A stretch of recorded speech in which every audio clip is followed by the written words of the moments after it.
S'offrir une voiture neuve plus moderne est à la fois une source de plaisir et un investissement conséquent. Si vous souhaitez rouler avec un beau véhicule bien équipé, veillez à ce que votre rêve ne s'envole pas à cause d'un simple manque de prudence. L'achat d'une voiture est une décision cruciale qui s'étale dans le futur, encore plus avec les prix actuels. Certes, la recherche d'une voiture neuve est un moment plein d'enthousiasme. Il est judicieux de bien faire son choix avant de passer à l'achat. C'est pourquoi nous avons préparé un classement regroupant les 10 pires voitures à absolument éviter pour cette année. La Renault Austral E-Tech hybride. L'Austral E-Tech hybride est un SUV que la marque aux losanges s'appuie pour détrôner la domination de la Peugeot 3008 dans ce segment sur le marché français. Le modèle renouvelé de cette Renault débarque tout juste sur les concessionnaires et les premières notes sont loin d'être positives. Pour commencer, certains conducteurs ont récemment vu s'afficher 2 messages. Le témoin stop s'est allumé suivi du message « Panne électrique danger », une nouvelle qui ne rassure pas forcément. Une partie des utilisateurs de Renault Austral ont même subi des pertes de puissance, voire une panne immobilisante. Le défaut proviendrait du bloc électrique qui équipe le système E-Tech. Et puis, nous avons l'amortissement qui n'est pas cassant. Mais la française gomme mal les petits défauts de la chaussée. L'Austral perd en confort sans pour autant gagner des prestations dynamiques majeures. L'agrément de conduite est toujours méprisable, voire absent. Ensuite, cet hybride aux losanges a subi maintes campagnes de rappel. À titre d'exemple, et en raison d'un serrage insuffisant des écrous de fixation, d'une ou de plusieurs roues sur le véhicule, ces roues peuvent se détacher purement et simplement, ce qui augmente le risque d'accident. Le rappel de janvier 2023 en témoigne à merveille. Bref, pour ne pas beaucoup parler, il faut juste éviter cette Renault. De nombreux rivaux sur le marché font mieux. La Tesla Cybertruck.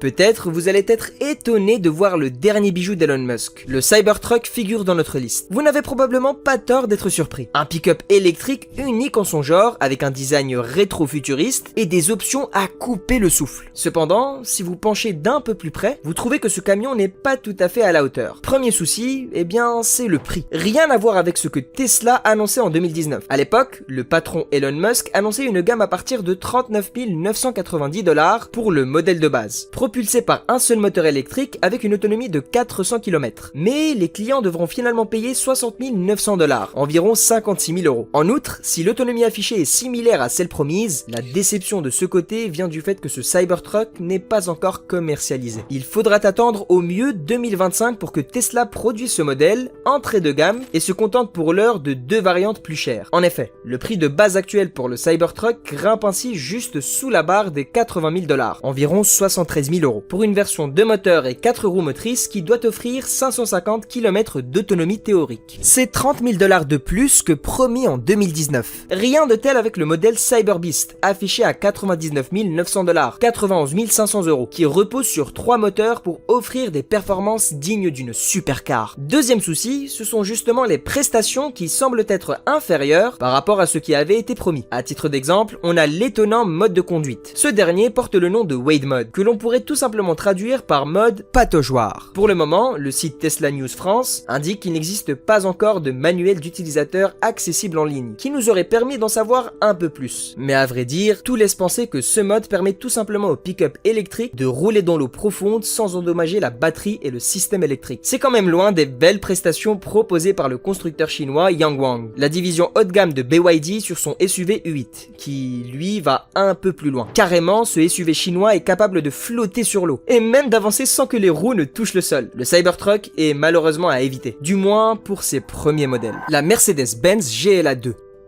En se positionnant comme un concurrent direct des BMW X1 et autres Audi Q3, la Mercedes GLA 2 possède des atouts esthétiques pour séduire. Un design extérieur élégant, des équipements de bord richement dotés et une habitabilité hors norme, faisant de la GLA une parfaite voiture familiale à qui on peut compter. Ou presque, car cette voiture n'échappe pas à des problèmes mécaniques majeurs qui méritent d'une longue réflexion avant de passer à l'achat. Effectivement, une simple examination du bilan de l'organisme technique central, datant de juillet 2023, dévoile des soucis divers. D'abord, nous avons un système d'injection défectueux. En raison d'un défaut dans l'injection haute pression de carburant, le moteur peut subir des dommages trop chers à réparer. Cela peut mener à une baisse de la puissance ainsi qu'une impossibilité de démarrage. Le rapport précité de l'OTC montre plusieurs rappels à ce niveau, surtout pour les modèles produits depuis 2022. Ensuite, des pannes sont constatées qui concernent le système d'airbag, à cause d'une mauvaise conception des harnais de câblage. Cet élément primordial de sécurité des passagers risque de ne pas se déployer comme prévu. De plus, il est possible que la désactivation de l'airbag pour installer un bébé à bord soit inopérante. Un rappel a été réalisé aussi pour les modèles fabriqués entre avril 2021 et février 2023. Et enfin, et pas les moindres, on note des défauts de freinage. L'étrier de frein a potentiellement été fixé au mauvais couple de serrage. Toujours selon le bilan de l'OTC, cette anomalie peut causer un décrochage et une perte de performance du système de freinage. Nous pouvons donc douter du sérieux de la fabrication puisque ce serrage trop lâche des couples a été produit sur plusieurs années, comme indiqué dans le rapport. Alors, comme vous l'auriez compris, ne lâchez jamais face à la tentation. La Peugeot 408 PureTech 130.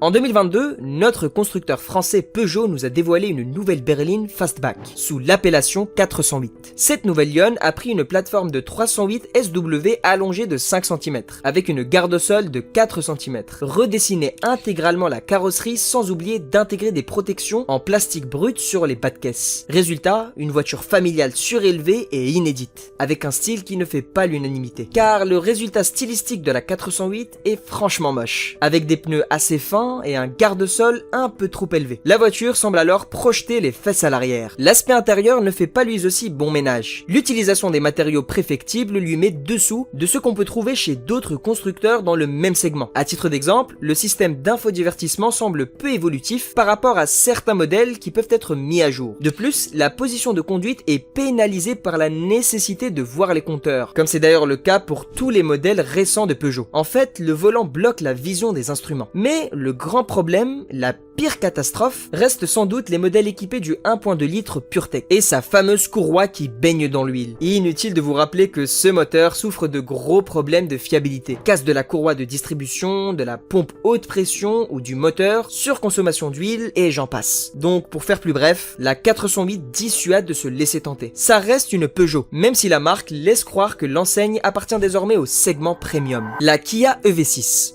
Depuis sa création en 1944, la marque sud-coréenne s'est bâtie une solide réputation dans l'univers des constructeurs automobiles. Aujourd'hui, ces moteurs thermiques font partie des références en termes de performance et de durabilité. Mais le même ne peut pas être dit pour ces véhicules électriques. C'est le cas par exemple de la Kia EV6. Avec un design distinctif dérivé de celui des crossovers, la EV6 est disponible à partir de 49 140 € et peut offrir plus de 500 km d'autonomie mixte, selon la fiche technique du constructeur. Quant à elle, la version sportive EV6 GT est plutôt facturée à partir de 74 140 € et permet de parcourir jusqu'à 424 km. Conçue avec Hyundai, elle hérite d'une batterie de 77,4 kW, comme pour sa cousine la Hyundai Ioniq 5, et c'est là la source de problèmes. Car selon un rapport de l'organisme américain qui s'occupe de la sécurité dans les transports, la National Highway Traffic Safety Administration, ou plus couramment le NHTSA, des propriétaires rapportent avoir entendu un bruit fort suivi d'un message d'avertissement sur le tableau de bord, mais surtout d'une perte de puissance partielle ou totale, les obligeant à se ranger rapidement sur le bord de la route afin d'éviter un accident. En réalité, tout laisse croire qu'il s'agit d'un mauvais fonctionnement de l'unité de charge à contrôle intégré, le fameux ICCU. En plus de ce défaut, une erreur logicielle peut désengager le mécanisme de frein à main électrique. Cela peut conduire à des déplacements brusques du véhicule. D'ailleurs, il s'agit d'un problème qui a fait objet de rappel en 2022. Donc, en un seul mot, la EV6 est à éviter. Nous faisons une courte pause pour vous dire qu'on sait tous que trouver un nouveau véhicule est une vraie galère. Entre les prix, les arnaques et la multitude de sites où regarder, c'est réellement pas évident. C'est pour ça que l'équipe de l'heure de l'auto a lancé un nouveau service gratuit où on vous aide à trouver votre véhicule idéal. Vous retrouverez le lien à l'écran, mais aussi dans la description, la Fiat Tipo 2.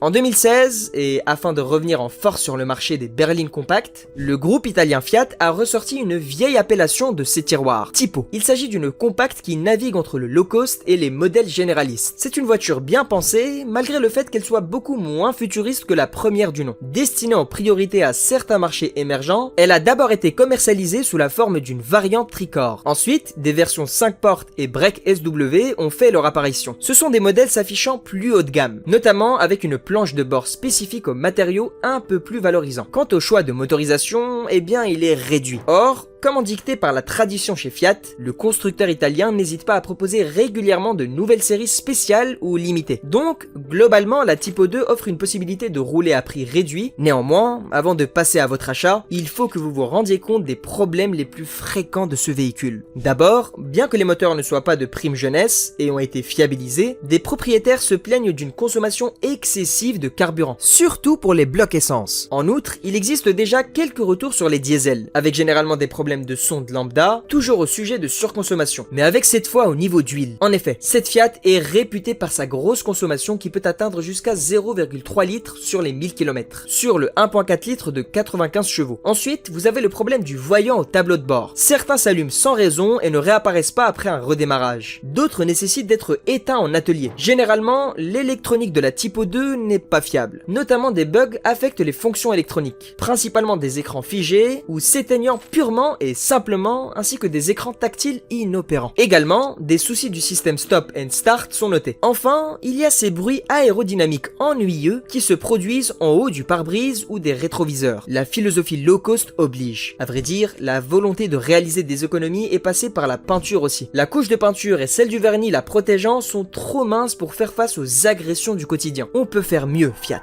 La Volkswagen ID4. La Volkswagen ID4 est un SUV électrique de milieu de gamme commercialisé depuis fin 2020 pour enrichir la gamme zéro émission ID de la marque de Wolfsburg. Partageant la même plateforme de l'ID3, elle reprend le langage esthétique de sa petite sœur, avec une silhouette épurée misant sur les courbes et quelques arêtes sur le bouclier et les flancs. L'habitacle de l'ID4 est dépouillé avec un petit écran en guise de combiné d'instrumentation, un moniteur tactile central et peu de boutons. À première vue, cette VE possède tout ce qu'il faut pour être une voiture polyvalente et efficace. En revanche, les problèmes qui la concernent allument tout de suite les feux rouges. En effet, cette Volkswagen a fait sujet de maintes rappels pendant ces derniers mois. En janvier 2023, des ID4 ont été rappelés pour un risque d'incendie, lié à un défaut de câble de charge de la batterie 12V. Peu après, 21 000 unités ont été rappelées pour un bug au niveau du logiciel de gestion des batteries. Les SUV électriques concernés doivent impérativement passer en concession en raison de ces graves problèmes. Pire encore, récemment, en janvier 2024, Volkswagen commence à envoyer des notifications aux propriétaires de 23 883 unités potentiellement concernées par encore un autre défaut. En fait, sur les portières de sécurité, certaines poignées de porte peuvent avoir été fabriquées avec des composants défectueuses. Résultat, des soucis d'étanchéité peuvent survenir. Naturellement, cela peut engendrer des infiltrations d'eau qui à leur tour peuvent déclencher des courts-circuits et provoquer l'ouverture de la portière lorsque la voiture entreprend des virages à basse vitesse. La Renault Clio 5 1.0 litres TCE.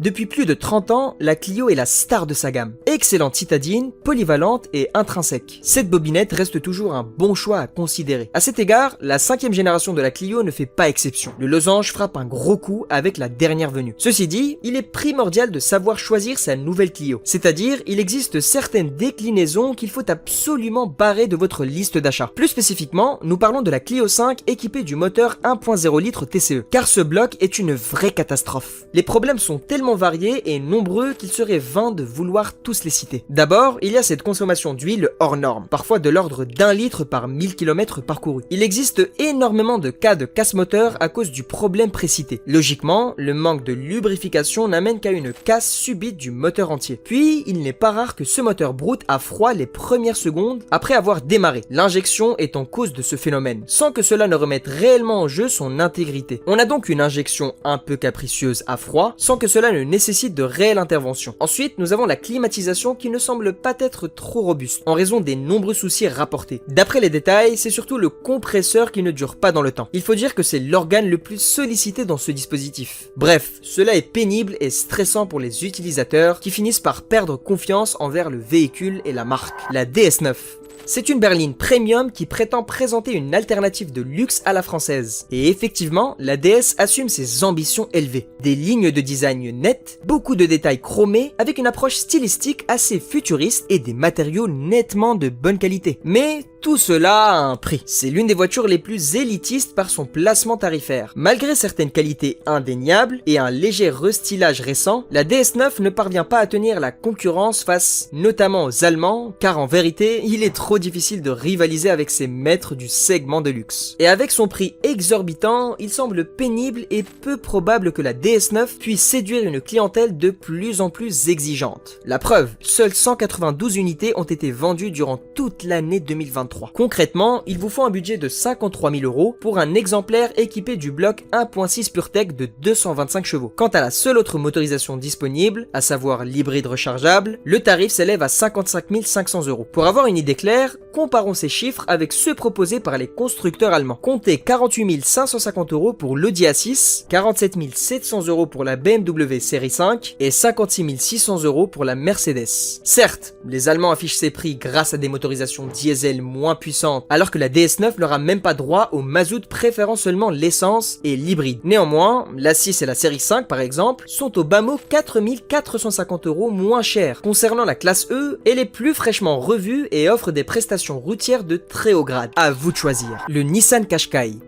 Le Nissan Qashqai, malgré sa popularité incontestée en Europe, en tant que l'un des SUV les plus prisés, n'est pas exempt de critiques, notamment en ce qui concerne sa fiabilité et sa durabilité. Avant de se lancer dans l'acquisition d'un Qashqai, surtout en 2024, il est crucial de scruter chaque détail avec une attention particulière, car certains défauts de production peuvent sérieusement compromettre l'expérience de conduite et engendrer des coûts imprévus. Parmi les soucis notoires, la batterie du Qashqai se distingue par sa tendance à s'épuiser prématurément. Cette faiblesse majeure est attribuée à une gestion sous-optimale des systèmes électriques du véhicule, entraînant une usure accélérée et la nécessité d'un remplacement bien plus fréquent que ce qui serait normalement attendu. Ce problème n'est pas seulement une source de frustration pour le propriétaire, mais il souligne également un manque d'attention aux détails dans la conception des composants essentiels du véhicule. Mais la liste des problèmes ne s'arrête pas là. Le système de transmission CVT, Continuously Variable Transmission du Qashqai, est également au centre des critiques. Réputé pour être l'une des pire boîte de vitesse jamais conçue par Nissan. Elle est susceptible de présenter des symptômes inquiétants tels que des à-coupes, des délais de réponse lors des changements de rapport et même des blocages de vitesse à des moments critiques. Ces défauts ne sont pas seulement agaçants au quotidien, ils peuvent également représenter un risque pour la sécurité du conducteur et des passagers, sans parler de l'impact financier dû aux réparations potentiellement onéreuses. La situation est d'autant plus préoccupante que ces problèmes tendent à se manifester après un certain kilométrage, souvent hors garantie, forçant les propriétaires à faire face à des frais de réparation élevés. Si vous n'êtes pas encore abonné à notre chaîne YouTube, laissez-moi vous inviter à le faire dès maintenant. Nous avons de nombreux autres sujets passionnants en préparation, tous traités avec le même soin et la même attention que celui-ci. Chaque vidéo est le fruit d'une recherche approfondie, réalisée dans le but de vous offrir les meilleurs conseils et sujets possibles. Votre abonnement réchauffe nos cœurs et nous motive à continuer. Alors n'hésitez plus, rejoignez notre communauté et ensemble, explorons encore plus de sujets fascinants. Et voilà, ainsi notre décompte est terminé. Tout au long de cette vidéo, nous avons essayé de regrouper les pires modèles de voitures commercialisées en ce moment sur le marché. Nous espérons qu'en se basant sur nos recommandations, vous pouvez éviter de tomber sur quelque chose de décevant ou bourré de problèmes de tout genre.